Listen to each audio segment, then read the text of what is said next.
resist, rebel, rebuild, because we are the city.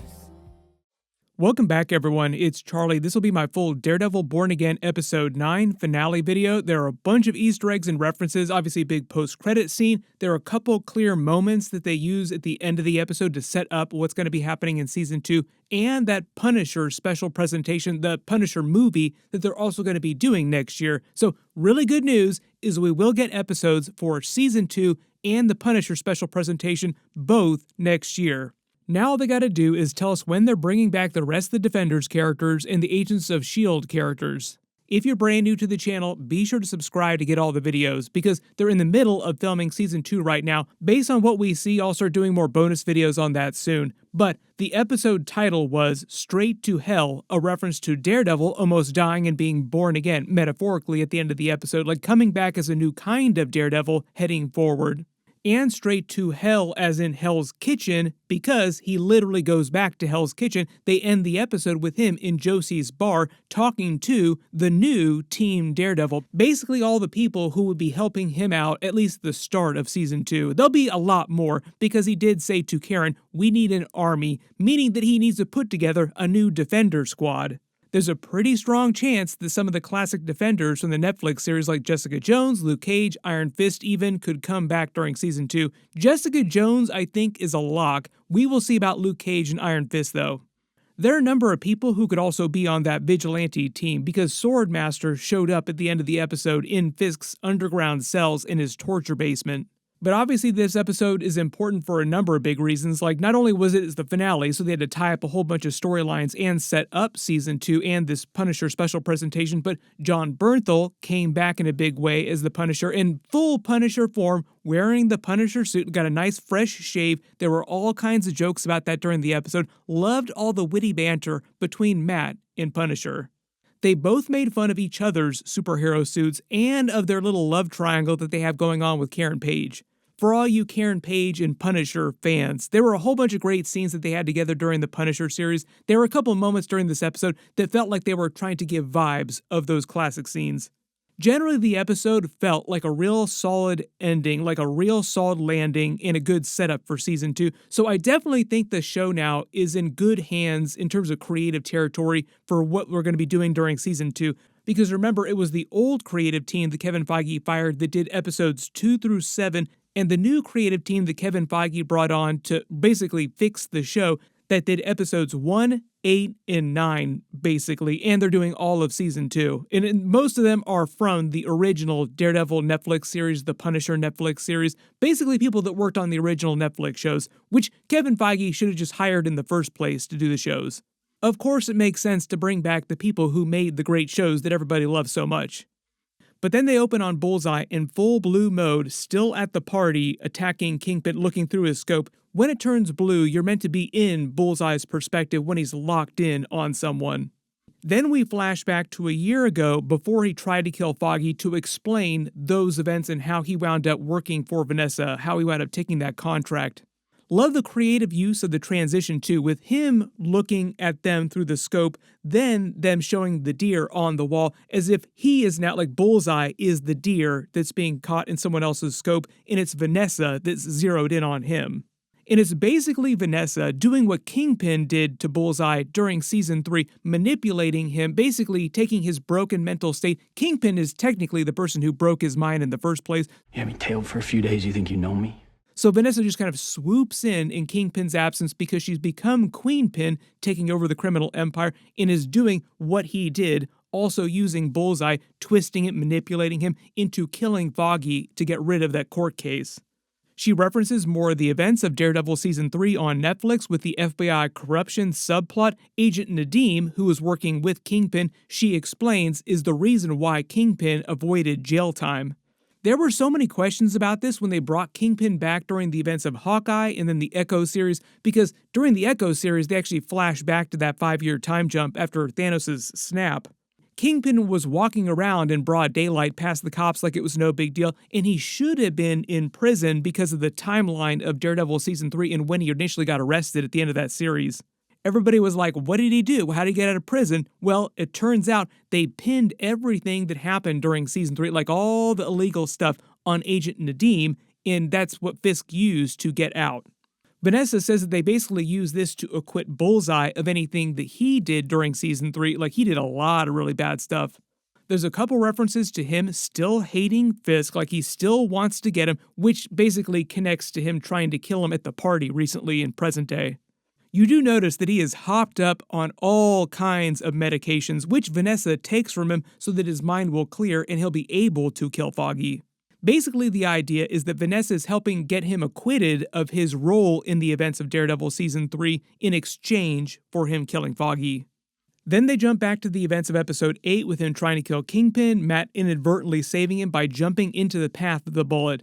Then they jump forward a little bit, like it's that next morning right after that with Matt in the hospital recovering. Heather still has her bloody gown on, so like I said, it's just the next morning. Not much time has gone by. Kingpin on his side of things too is also still covered in blood. Couple funny moments going on here in the hospital room where he calls her Karen Page, like, Karen, is that you? And she absolutely hates that. She does not like that at all.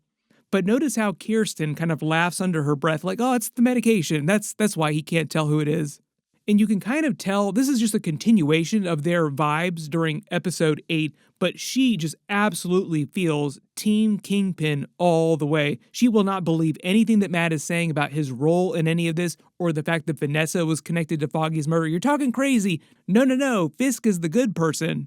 Basically setting up her arc at the end of the episode where she fully joins Team Kingpin as part of his actual cabinet. Was not a fan of the Heather Glenn storyline at all this season, but now I just absolutely hate the character. Like, I would be totally fine if she dies during season 2. We also find out that Bullseye got away. We don't see him for the rest of the episode till like the montage at the very end where they sort of touch on everybody before the events of season 2. He's in a safe house, it looks like, just hiding out with that broken glass, just basically waiting for the events of season 2. So he'll be back. Back at the mayor's mansion, Kingpin says he already knows what Vanessa did hiring Bullseye to kill Foggy. He doesn't mind, but he understands that that's why all this just happened recently. Then he tells Vanessa that he has much grander plans and they're way more powerful because basically as Kingpin in the office of mayor, they can do whatever they want. They can move billions now through this Red Hook port. They wind up using the rest of the episode to slowly explain what his grand plan is for the port and why it's so ingenious. Basically, the way the charter in Red Hook was written, the way that Red Hook just exists, renders anything that happens there immune from the law, technically. So the idea is that Foggy learned about this, learned what Vanessa was doing, and how Kingpin was basically making most of his money, laundering all this money.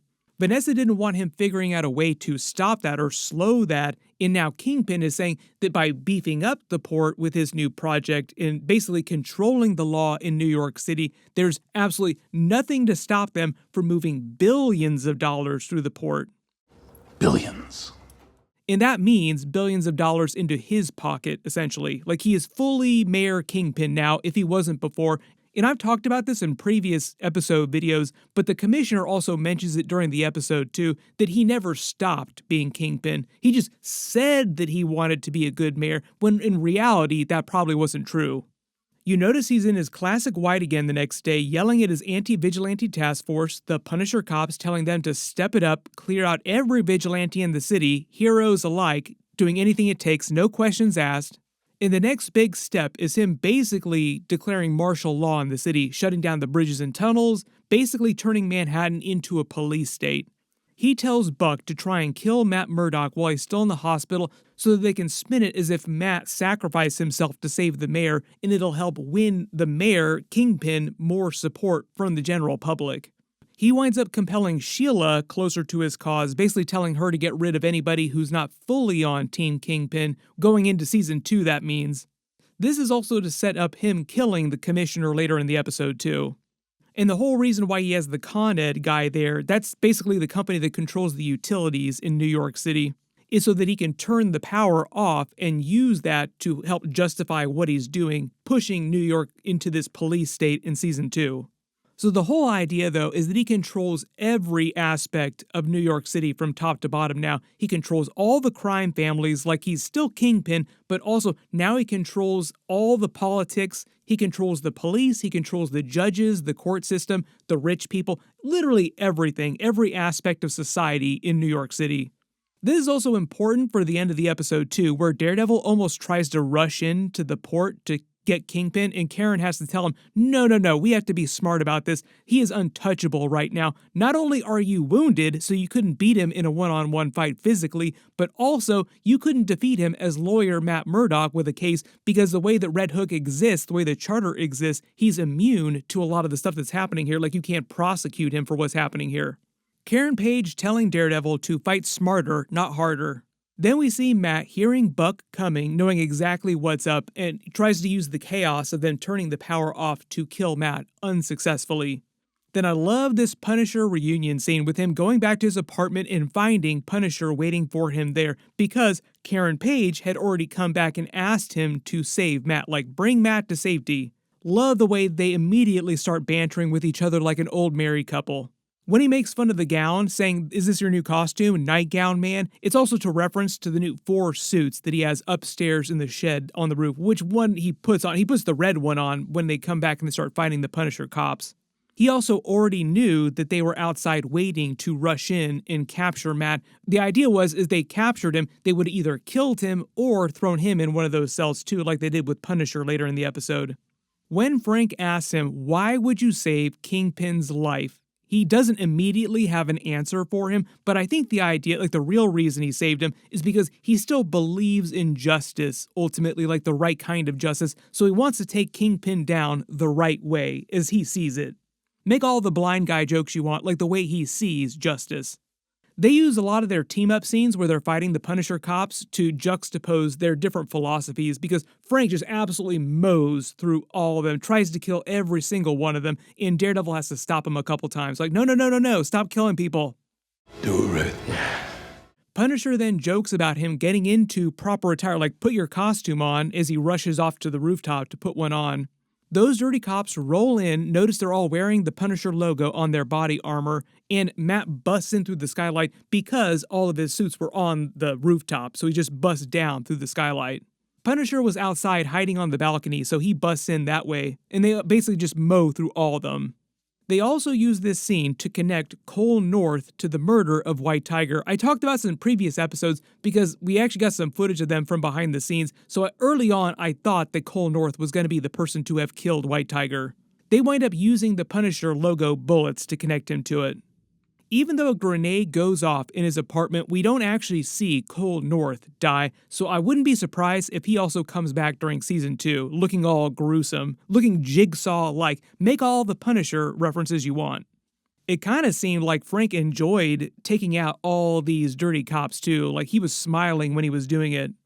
There are a couple flashback scenes during this too, where Punisher tries to get Daredevil to actually kill Cole North, like, do it, just go ahead and do it, get rid of him. They use these mostly to show you his personal growth, like him trying to kill Bullseye to now fully coming around, like he's arced around and he's able to be Daredevil without fully giving in to those instincts. Then the fight with them diving out the window together, Butch Cassidy in Sundance Kid style to avoid the grenade, and they're met outside by Karen Page, who drives them back to Punisher's lair, and she explains how she returned and like she's the reason why Punisher's here in the first place. There are a lot of jokes and references they make here to the weird love triangle situation they have going, like a couple lines of dialogue too that kind of imply where Karen is leaning. Like, she just seems like she's a little more into Matt right now, but they're not going to get back together anytime soon or anything like that. Like, they just tease the chemistry between the two of them. But for all you fans of Punisher and Karen Page together, they do give you like a little bit to snack on, like a couple moments of them together, a little bit of vibes of the classic Punisher series. She basically explains that over in California, she heard the news that Bullseye had escaped from prison and immediately called Frank, asking him to help Matt and jumped a plane to come back. Matt then tells both of them how Vanessa was behind Foggy's death, and when they go their separate ways, Punisher saying he has his own stuff to do, he's basically talking about dealing with the Punisher cops finally, the fanboys as he calls them. Then we go to City Hall with Daniel Blake and Buck trying to get all of them on board with Kingpin's new orders, and basically implies that they're going to be doing to them what they just did to the rich people at the party, pulling them into the principal's office, so to speak, so the Kingpin can blackmail them into line.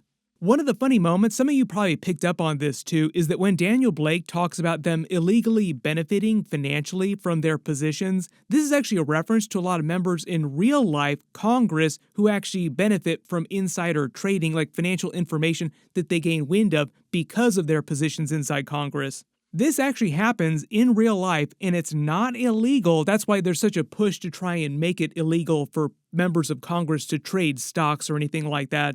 It is shady as hell, and it has been a thing since Congress initially came into existence. So even though what Kingpin is doing here, trying to blackmail the city council and all these other people in the city, the idea is that a lot of the politicians are just as dirty as Kingpin, just in a slightly different way.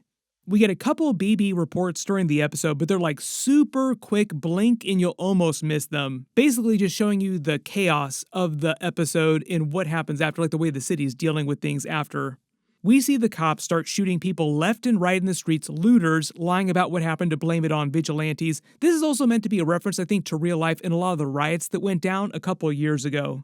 Matt and Karen go to Foggy's secret storage locker and find the evidence that he was going to use on Red Hook to win the case against Vanessa. They joke a little bit about her friendship with Punisher. Matt gets a little bit jealous. You talked to Frank Law? They make an avocados at law joke, which is a big callback to the ending from Daredevil Season 1 on Netflix. And I already explained basically the twist behind Red Hook, the way that it renders anything that happens there immune from the law in New York just in general. So Kingpin is going to use it as his own little personal state to do whatever he wants, launder billions of dollars into his pocket.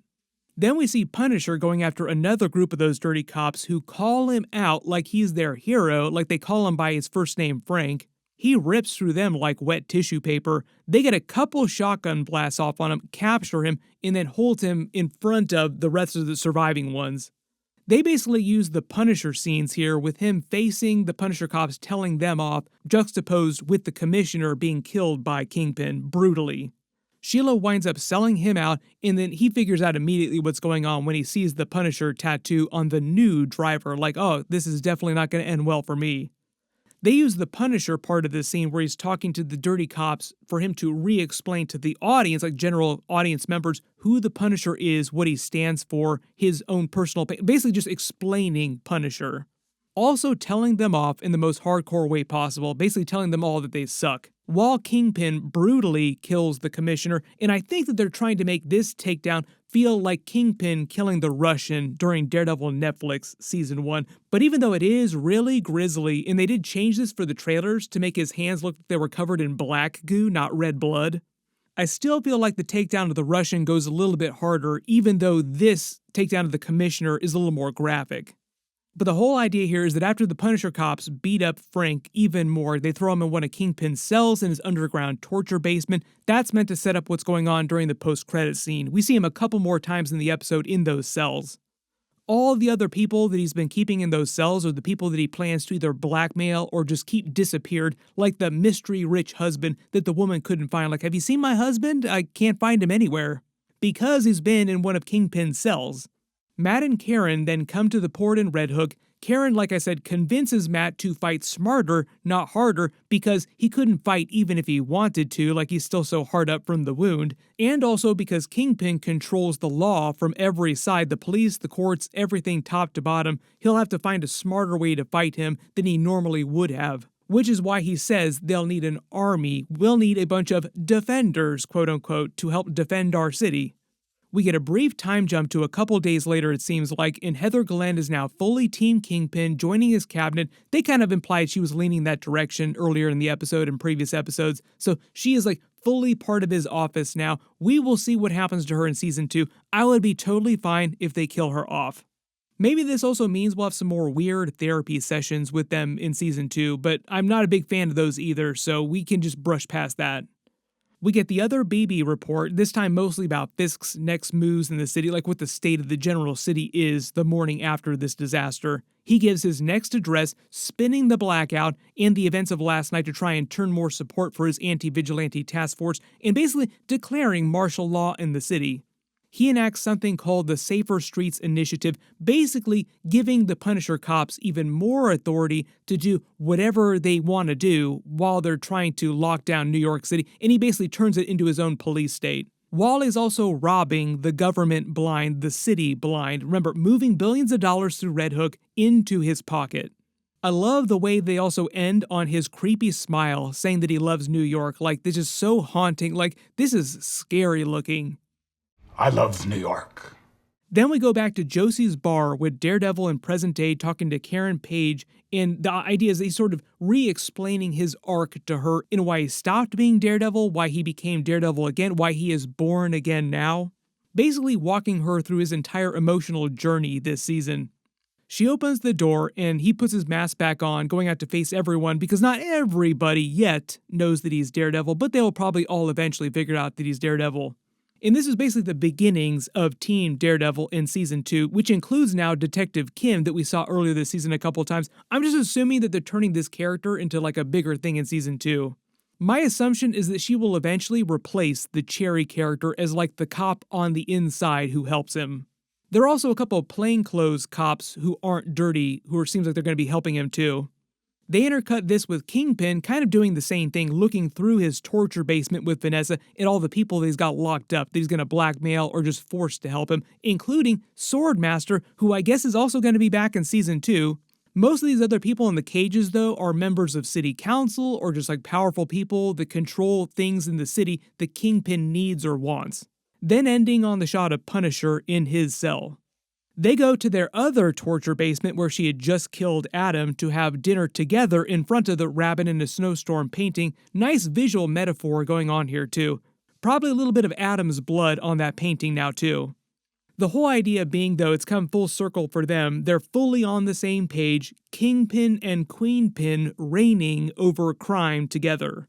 There's a quick montage of a bunch of the other characters that we'll see during Season 2 like Daniel Blake, Buck, Sheila, BB, all inside the mayor's office. I'm assuming that BB is going to try and help Matt from inside the belly of the beast during Season 2. There's a quick montage of the city streets, the Punisher cops out in force. We see some of them even watching Angela, so I'm guessing she'll also be back in Season 2. And then when Matt says, we're going to take our city back, that's his big call to action for how Season 2 is going to go down with a more direct fight against Kingpin, with him actually putting a team together. Maybe a team of defenders. There's also a quick shot of Kirsten looking at Foggy's files on Red Hook, implying that she's going to come around on what Matt said and believes him now, and she will help try to deal with Kingpin and what's going on the legal side of things. There's a real quick shot of Bullseye that seems like he's in his hideout, like I said, just waiting for Season 2 to come back. He will be back in Season 2. And we see Punisher one more time in those cages. So they frame the last shot of Daredevil inside the suit in Josie's in the middle of all the newspaper clippings about Daredevil being back, like the Devil of Hell's Kitchen is back, and Kingpin's actions recently with him turning things into a police state heading into Season 2. Love the way that the red light starts flashing on him as the camera zooms in slowly. I think it's meant to be a police siren, that's where the red light is coming from, but anytime you see red light flashing on him in the Daredevil costume, you think Daredevil because red colors. Then over the end credits, they play a more energetic version of the Daredevil theme, and we get that Punisher post-credit scene. The dirty cop that he takes out that allows him to escape is not from the comics. He's just a random Punisher cop. But the whole idea is this is meant to set up the Punisher special presentation and the events of Daredevil Season 2, which I think Punisher will also be back for, but they didn't say exactly when they're going to release the Punisher special presentation because we do have Avengers Doomsday next year, and that's going to functionally affect everything that happens inside the MCU. So I'm guessing that they might try to release Daredevil Born Again Season 2 in this Punisher special presentation before Avengers Doomsday, but we'll see if that winds up happening. They can still wind up releasing those later in the year and then just say that they take place before the events of Doomsday. Generally, they don't want a lot of the Doomsday stuff to mess with what's happening in Daredevil Born Again Season 2 or this Punisher series. That stuff isn't going to take place on Battleworld or anything like that. We got a plan. Yeah, it involves bombs. You're cool with bombs, right? But I cannot wait to see who Matt brings back to put on his team in Season 2. Let's just bring all those defenders back. All of them have talked in interviews about how they want to come back. Generally, it was a real solid finale. I just wish that the rest of the season could have been this strong. Last 2 episodes were great, so just really feel like they cleaned things up. Makes me way more hopeful for Season 2 episodes. They're going to be filming Season 2 for a while, so I'll try to do more bonus videos about what's going on or if we hear about characters that are coming back. And even though it's still kind of early, I think it's a pretty safe bet that they will wind up doing Daredevil Born Again Season 3, and they also even talked about bringing back Elektra and some other stuff from the Netflix series during Season 3 that we probably won't have time for in Season 2. Generally just seems like they're slowly turning Marvel Disney Plus television into what the Marvel Netflix series used to be. Like, just bring all the Netflix stuff back and do it on Disney Plus like it used to be. But because there was so much stuff going on, everybody just post all your favorite moments from the episode, and if you spotted any Easter eggs or references that I didn't talk about in the video, just write them below in the comments. Now all you gotta do, Marvel, is just make all your shows as good as this episode was, and we'll be doing okay. There are a couple real big things coming up, like Thunderbolts is going to be happening real soon. We should get a new trailer for Fantastic Four, more Superman trailer footage, and Andor Season 2 episodes are going to start next week. It's basically taking over the Daredevil time slot. I'll be doing episode videos for that too, so be sure to enable alerts for my channel so you don't miss any of that. Everybody click here for that brand new Fantastic Four trailer video, and click here for that brand new first look at Avengers Doomsday. Thank you so much for watching, and I'll see you guys in the next one.